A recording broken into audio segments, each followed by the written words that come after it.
by zerwać więzy czasu, które mnie pętają. Ścieżka jest niejasna i pełna niepewności. Nie wiem, dokąd prowadzi. Na to wychodzi, że ten nieśmiertelny odkrył szansę na to, żeby stać się śmiertelnym, albo żeby po prostu zakończyć swój żywot. Znalazł jakąś drogę i nie wie, gdzie ona prowadzi, także za dużo mi to nie wyjaśnia.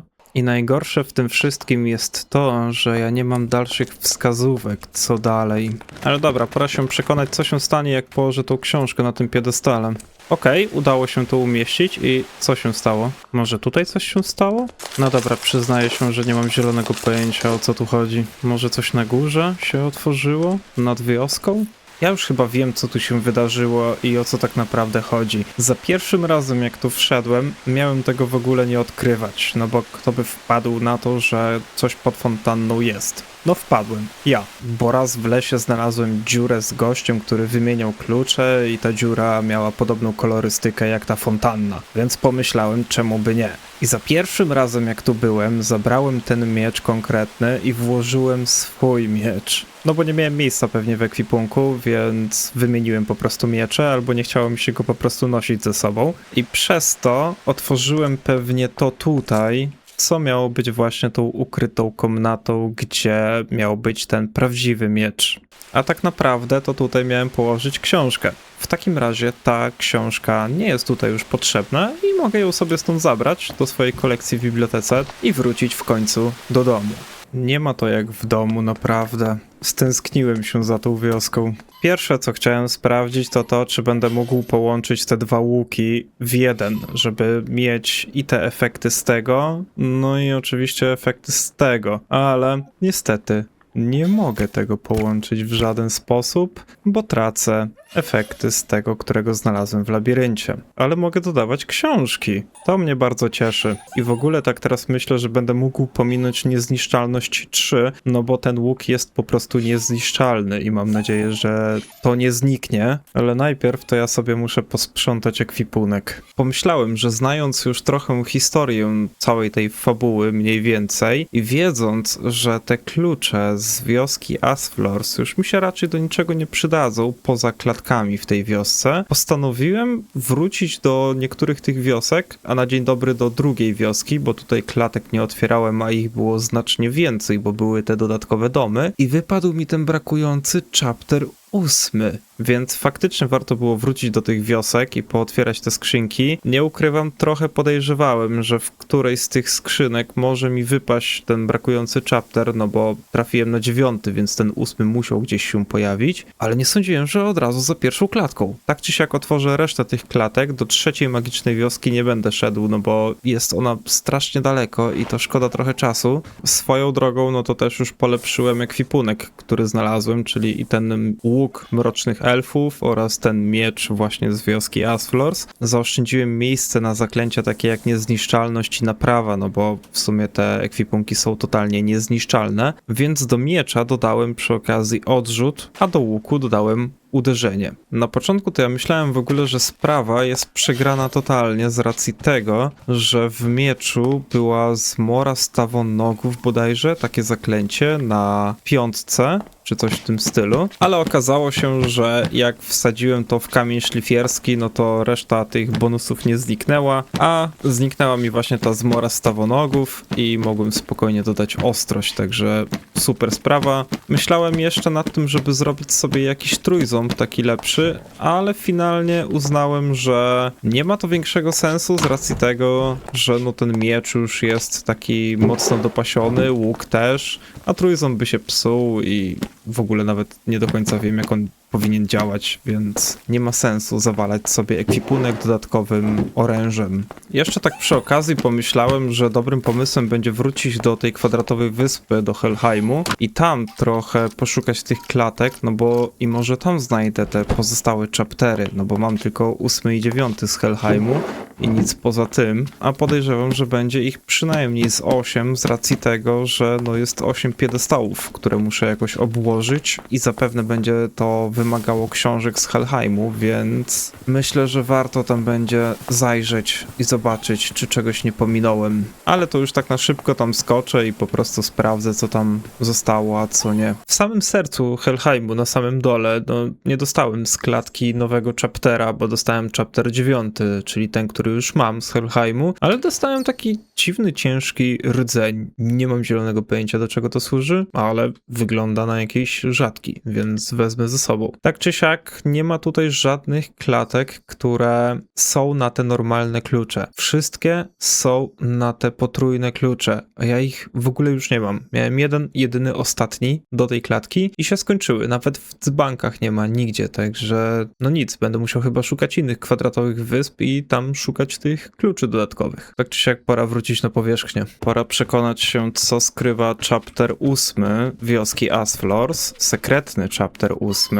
Swoją drogą, jak tak dalej pójdzie, to będę potrzebował chyba powiększyć to pomieszczenie, bo zabraknie mi miejsca na pulpity. Jest to chapter pod tytułem Powrót. Wieki po moim odejściu powróciłem do wioski. Zastałem ją na skraju ruiny, zagrożoną przez siły, którym śmiertelnicy nie byli w stanie się oprzeć. Użyłem swojej mocy, aby chronić to bliskie mym sercu miejsce, wzmacniając jego fundamenty i odpierając nadciągający upadek. Bez ich wiedzy obserwowałem. Czyli ten chapter mówi nam o tym, że ten nieśmiertelny po pewnym czasie, po długim czasie powrócił do tej wioski i zastał ją w całkowitej ruinie. Postanowił chronić to miejsce przed jakimiś siłami, które atakowały tą wioskę najwidoczniej. Co najważniejsze, to nie zostało tu nigdzie wspomniane o tym, że ktoś tam pozostał przy życiu. On wspomniał o tym, że chronił miejsce, a nie osoby, które tam żyły, więc to wydarzenie chronologicznie jest na pewno po tym, jak ten ostatni mieszkaniec, który chronił tego sekretu jego, już umarł po prostu ze starości, czy tam z tej słabnącej jego mocy i już nie dożył kolejnych 100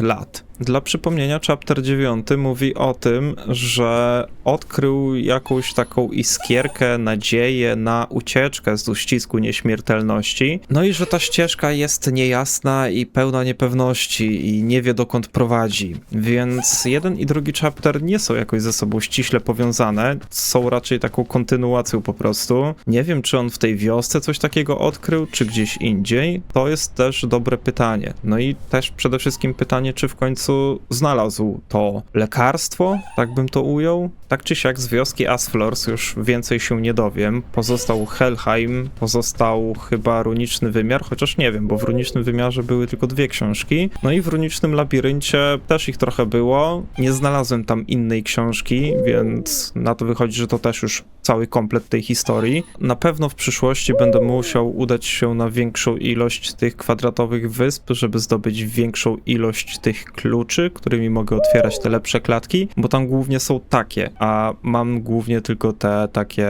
słabsze. Natomiast pora trochę zająć się moją wioską przede wszystkim. No i teraz tak, wybrałem już miejsce na kolejne 3 domy i postanowiłem kontynuować wzdłuż tej strony przepływu. Wybrałem już też materiały, których będę używał. Tu postawiłem na dioryt, no i na dębowe drewno. W sumie nie wiem, czemu go jeszcze nie obrobiłem, więc będzie trochę to taki jaśniejszy dom. Tutaj postanowiłem użyć cegieł i świerkowego drewna. Trochę boję się, że będzie to się zlewało z tym, ale tak jak zawsze zobaczę, jak to wyjdzie w całkowitym procesie. No i tutaj oczywiście będzie ścieżka prowadziła do zejścia ostatniego już w sumie, albo pierwszego, w zależności z której strony się wpływa. I tutaj będzie taka, powiedzmy, węższa trochę ścieżka prowadziła między tymi domami i tu będzie 3. dom z łupkowych cegieł, no i tego tropikalnego, bodajże akacjowego drewna, a tutaj zrobię może jakąś taką bardziej zieloną przestrzeń, może jakieś ławeczki też dodatkowe, czy coś w tym stylu. Nie chciałem już tutaj tak zabudowywać tego kowala,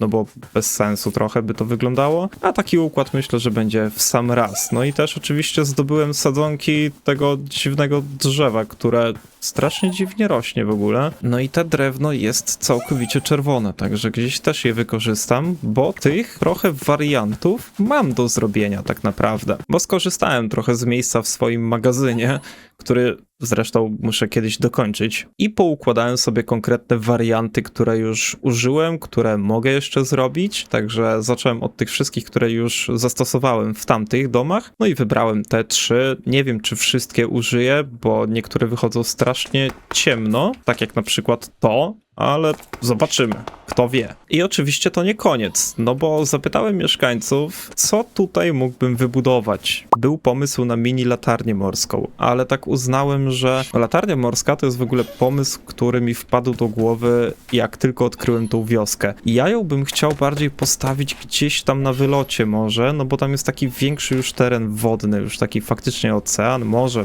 bardziej morze chyba. Właśnie tak zastanawiałem się, żeby ją gdzieś tam bardziej postawić, no bo w głównym założeniu latarnia morska ma prowadzić statki. Rozumiem trochę ten koncept mini latarni morskiej jako powiedzmy takiej ozdoby, ale to by się właśnie trochę kłóciło z tą taką dużą latarnią morską, którą gdzieś postawię. Albo tam właśnie, albo gdzieś tam może. Jeszcze zobaczymy, jak się w ogóle wioska rozwinie. Więc skorzystam z drugiego pomysłu mieszkańca, mianowicie takiej powiedzmy altanki połączonej z tarasem widokowym. No i tutaj już zrobiłem sobie taki mniej więcej zarys z ziemi. Tu będzie taka altanka, tu będzie gdzieś wejście do tej altanki, no i tu będzie wyjście na taki taras, który tu będzie z desek i taki podparty powiedzmy filarem. Myślę, że będzie to fajnie wyglądało, bo powiększy trochę tutaj tą przestrzeń tego murka takiego, który no tutaj wyszedł tak dziwnie, no ale starałem się dostosować do wyspy, tak jak ona wyglądała. Tutaj może w ogóle zrobię jakąś flagę taką? Kto wie? Jeszcze nawet nie wiem, jaką bym chciał, jakiego koloru, ale okej. Tutaj będą ławeczki,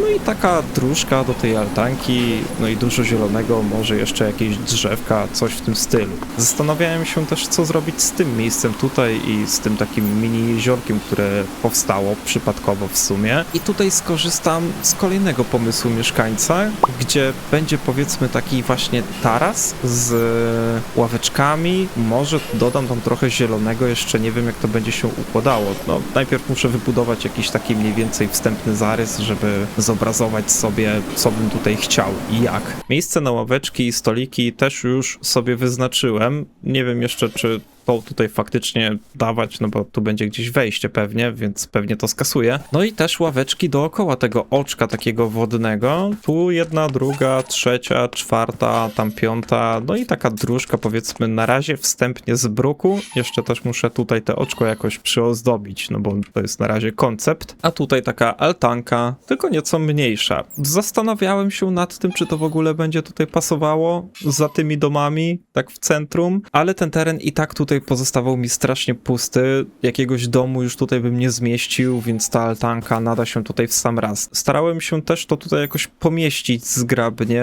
no bo miejsca jakoś dużo tutaj nie było, a nie chciałem też, żeby to jakoś mocno wystawało poza ten teren tutaj, no bo tu pójdzie pewnie jeszcze jakaś ścieżka. Jeszcze myślałem, żeby tutaj zmieścić jakiś dom, ale nie wiem, czy ja go tutaj zmieszczę, no bo ścieżkę pewnie poprowadzę na jakieś 3 kratki, więc powiedzmy byłaby tu, tu i tu. I dom by został na jakieś raz, 2, 3, 4, no max 5 kratek, co no jakoś nie wyglądałoby dobrze, no bo jeszcze doliczyć ściany, no to w środku mielibyśmy 3 kratki przestrzeni. Więc jeszcze jakoś zagospodaruję ten teren. Przydałoby mi się w końcu zresztą tego kowala pozbyć, bo ja mu tak podbieram tych już materiałów co jakiś czas i w końcu on tutaj faktycznie zniknie, ale jakoś tak zabieram się za przetransportowanie tych wieśniaków i jakoś nie mogę się do tego zabrać po prostu. Wracając do tego oczka wodnego, no tutaj dookoła będzie dużo zieleni, jakieś drzewka i cała taka reszta ozdób, więc tutaj jak najbardziej fajny koncept jednego z mieszkańców i wydaje mi się, że będzie to też fajnie przechodziło właśnie w tą taką dzielnicę podmiejską, no bo faktycznie jak dotąd byłyby domy, no to tak dziwnie by to wyglądało, że tu taki dom wielki, tu jakieś takie małe drewniane, kamienne, a tu jakieś takie kolorowe i nie wiadomo co jeszcze, więc jakaś taka granica między centrum a tym podmieściem takim, no musi być jakoś wyznaczona, tak mi się przynajmniej wydaje. No i jak to tutaj wszystko skończę, no to przyjdzie w końcu pora, żeby zająć zająć się drugą stroną tego centrum, czyli tą tutaj przy bibliotece. Zaplanowałem sobie, że tam naprzeciwko tej biblioteki stanie tawerna, bo każda wioska musi mieć tawernę przecież, więc tam gdzie się zmieszczę. Myślałem o takiej tawernie, gdzie na dole będzie taka część wspólna, taka jadalna właśnie, jakieś stoły, jakieś takie miejsce dla gospodarza, który by wydawał jakieś tam jedzenie, coś w tym stylu. Na zewnątrz gdzieś obok jakaś taka wiata, powiedzmy z sianem, tak dla koni powiedzmy, dla przejezdnych, coś w tym stylu. I na górze właśnie takie małe pokoiki, w których będzie można po prostu się przespać, czyli trochę taka gospoda, trochę taka tawerna. Zastanawiam się tylko, czy wejście do tych pokoików na górę zrobić od środka, czy zrobić od zewnątrz, czyli gdzieś z boku jakieś schody ustawić. Coś na zasadzie tutaj domu chyba 37,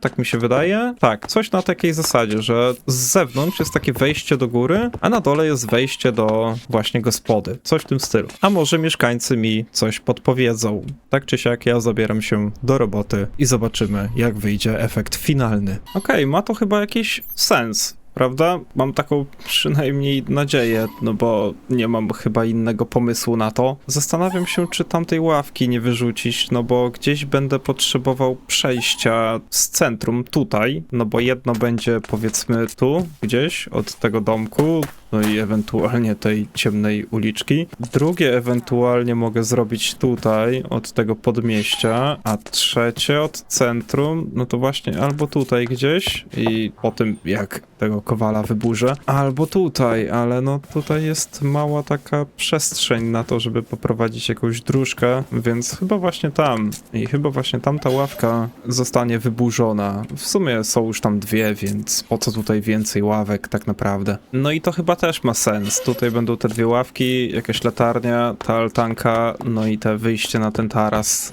widokowy, powiedzmy. Chyba będzie miało to ręce i nogi. Pora teraz tutaj dodać trochę zieleni i dekoracji. Powstało tutaj naprawdę coś pięknego. Przeszedłem z samego siebie, jeżeli chodzi o te oczko wodne i ten taki mini park. Super to wyszło, naprawdę podoba mi się bardzo, to był genialny pomysł. Mamy tutaj oczko wodne, gdzie pływa jakiś aksolot, który nie wiem gdzie zniknął. Są ławeczki dookoła, jest taras, ale warto przyjrzeć się temu z bliska. Zaczynając praktycznie od samego wejścia, no bo tutaj gdzieś ono będzie, jak już pozbędę się tego kowala w końcu i będzie to przechodziło w ścieżkę do centrum, ale będzie to takie powiedzmy wejście właśnie od strony tego miasta. No i mamy tak, drzewo z ulem, sporo liści, sporo dodatków kwiecistych i nie tylko. Wszystko po to, żeby było jak najbardziej zielono. Ławeczka, z tyłu też jakieś liście, jakieś kwiatki, jakieś szczegóły. Kolejna ławeczka, jakieś dzbanki, latarnie oczywiście, żeby też nie było za ciemno, no i te takie mniejsze drzewka. Tutaj kolejny ul, bo tych pszczółek chciałem mieć tutaj jak najwięcej, a że posadziłem 3 takie drzewa, no to znalazłem 3 ule i je tutaj przyniosłem. No i właśnie kolejna ławeczka, jakaś latarnia, ławeczka, jest tutaj też altanka taka, która no super też wyszła. Te jagody to jest w ogóle mój faworyt, jeżeli chodzi o zdobienie takich miejsc, no bo nie dość, że daje to światło, to jeszcze taki klimacik fajny, przepięknie. Zastanawiałem się, czy tą altankę tutaj w ogóle umieszczać, ale zostało mi takie puste miejsce, które no niezbyt wiedziałem na co wykorzystać, no i myślę, że ta altanka tutaj w sam raz się wpasowała. Tutaj jest taka ścieżka od tego domu, od tego zakątku tutaj za tymi domami, który był. Ta ławeczka już tutaj była, to drzewko też, ale tutaj dodałem kolejną ławeczkę, żeby była tak powiedzmy też przy tym wyjściu. Też jakieś takie szczegóły, jakieś liście, jakieś kwiatki i tego typu rzeczy, dzbanki. Tutaj z tyłu zrobiłem takie przejście do tego domku tutaj, który miał wyjście z tyłu.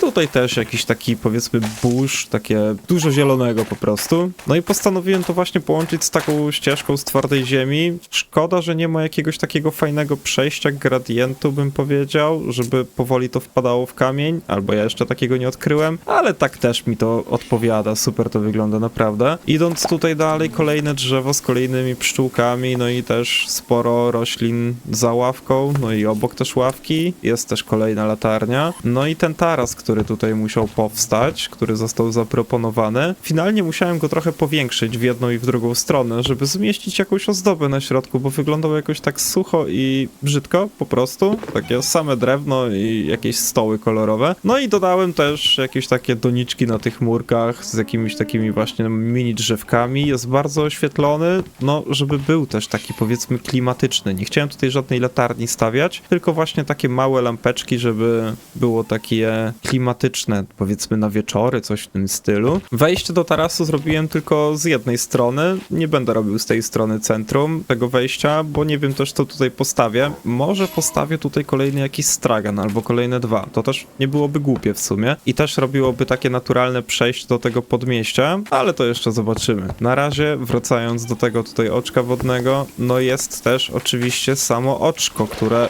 ozdobiłem brukiem zamszowym, zwykłym brukiem, no i mchem, no i wodorostami i całą resztą innych zielonych rzeczy, które rosną pod wodą. Jest tego tu naprawdę sporo, żeby dawało takie naprawdę wielkie zielone oczko, takie naturalne, takie aż porośnięte właśnie aż ponadto. Są też lilie, które tutaj umieściłem, ale myślałem na początku, że te świeczki będę mógł postawić właśnie na te lilie, żeby to tak fajnie wyglądało. Ale finalnie wpadłem na inny pomysł, no bo się nie dało tego tak zrobić i postawiłem tutaj po prostu takie murki, no i blok mchu, no i na to właśnie takie świeczki po 3, żeby też trochę ten staw był taki oświetlony, te oczko. Gdzieś tutaj w ogóle pływał mi właśnie ten aksolot, nie wiem, on tam często się gdzieś chowa, tutaj nam pływa. Jest to właśnie ten krystal, którego znalazłem w wieży Wiedźmy, no i naprawdę to jest coś niesamowitego, bardzo mi się to podoba, nie mogę wyjść z podziwu tak naprawdę. Na początku bałem się, że nie będzie to pasowało w ogóle do centrum, ale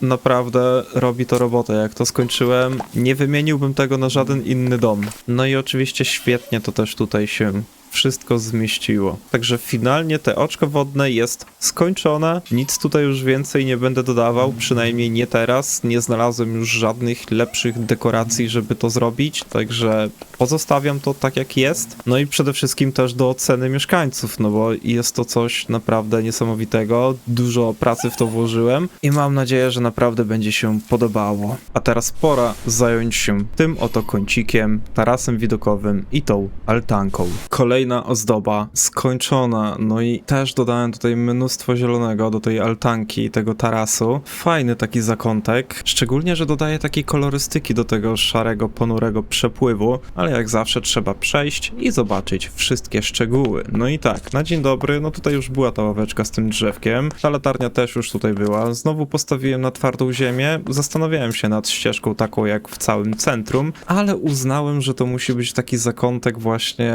naturalny bardziej po prostu. No i oczywiście też sporo ozdób kwiecistych, jakichś krzaczków i ławeczki oczywiście też muszą być. Jedno drzewko tu jeszcze zmieściłem. Nie byłem pewien, czy je tutaj dawać, ale w sumie fajnie wyszło. Super to wychodzi, jak są takie rzeczy właśnie trochę niesymetryczne, trochę takie odstające od równej, prostej drogi. No i jest oczywiście przejście do całej tej altanki. Ona jest większa od tamtej przy tym oczku wodnym, więc trochę więcej tutaj zielonego. Zastanawiałem się, czy nie przesadziłem, ale no nie mogłem się powstrzymać. No super to wygląda po prostu z tymi jagodami świecącymi. No i wyjście na taras. Tarasu nie chciałem jakoś tak za mocno zawalać różnymi rzeczami, jakimiś zielonymi dodatkami i tak dalej, no bo to ma być taras widokowy. A co to będzie za taras widokowy, jeżeli nie będzie widoku, bo wszystko będzie zasłaniało ten widok? Zmieściłem tu tylko ławeczkę, dodałem latarnię, żeby nie było za ciemno, tu też kolejną, no bo nie chciałem tutaj na tych płotkach dawać lampek, no i jest widok na całą tą tutaj okolicę. Zrobiłem też trochę tej góry, tego murku, który biegnie dookoła wioski, no resztę będę musiał w końcu dokończyć kiedyś, a tutaj na razie nic nie robiłem, dodałem same jakieś takie krzaczki, jakieś dzbanki właśnie, jakieś takie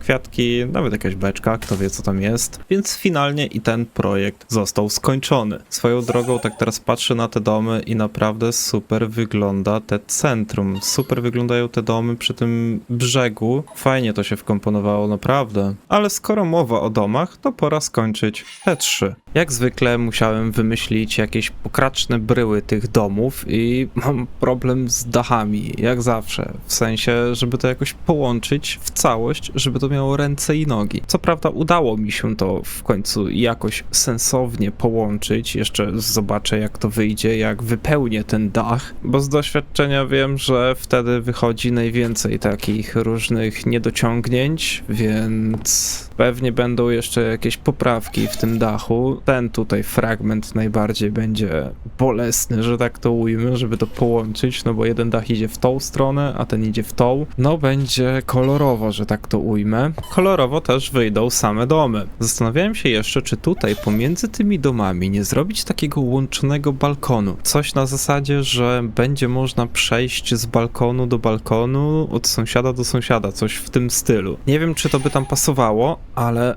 może spróbuję tak czy siak, no ale to już bardziej na etapie finalnym, jak już będę dekorował to wszystko dookoła, może wyjdzie to ciekawie, a może nie. Kolejne 3 domy w centrum powstały i przede wszystkim 3 ostatnie przy brzegu, przy przepływie, no bo już miejsca więcej nie ma. No jak zawsze wyszły niesamowicie, nawet w tym deszczu tak fajnie się prezentują. Zdecydowałem się jednak tam wstawić ten taki balkonik połączony z tymi domami, no bo naprawdę fajnie to wyszło. No i tutaj jeszcze jakąś latarnię zmieściłem, tu wiadomo sporo krzaków jak zawsze, w środku też coś tutaj jest, co by pusto nie było. Ten dom jest taki powiedzmy narożny właśnie i ostatni tutaj, no bo tutaj już chyba nie będzie domów z centrum, tak mi się wydaje. Tutaj już miejsca nie mam, a co do samej ścieżki, tutaj jakiś taki zielony zakątek, no i tutaj te przejście takie, dodają takie wiszące kwiatki, żeby to jakoś mniej więcej wyglądało w tym przejściu i fajnie to tutaj wyszło, naprawdę jest taki fajny zaułek,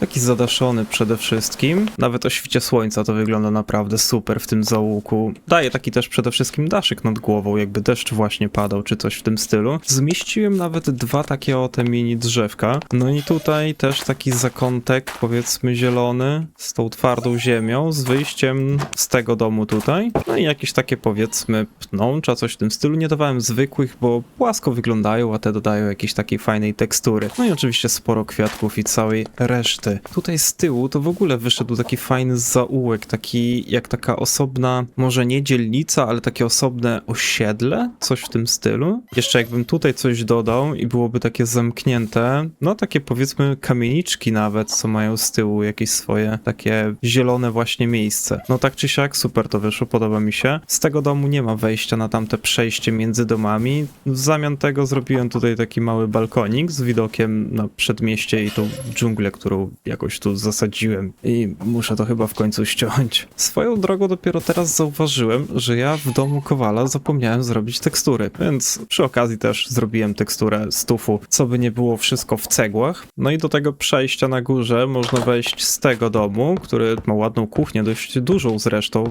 Coraz większe te domy mi w ogóle wychodzą, no i nawet tutaj więcej rzeczy się zmieściło, ale tutaj jest takie wyjście właśnie na taki balkonik połączony z widokiem tutaj na końcówkę przepływu i na taflę lodu, bo chyba jest zima właśnie.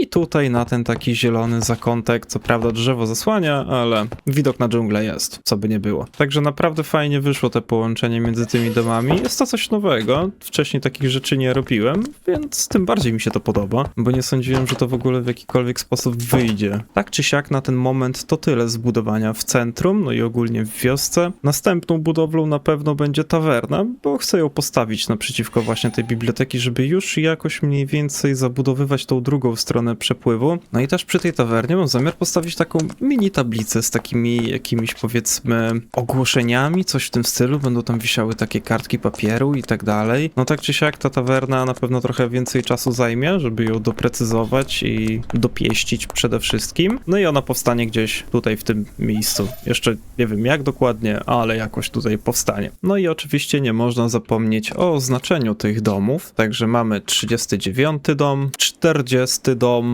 i 41 dom. Jeszcze tylko wpisać to do ewidencji i mamy 41 domów na 812 mieszkańców. A teraz pora wybrać się na kolejne kwadratowe wyspy w poszukiwaniu większej ilości kluczy, żeby otworzyć więcej klatek i znaleźć te wszystkie książki z Helheimu. Jak mi się nie uda i przez długi czas nie będę znajdował żadnych kluczy ani dodatkowych książek, to wyruszę po prostu na tamtą strukturę, która tam lata już od dłuższego czasu i zobaczę, co tam się kryje za historia.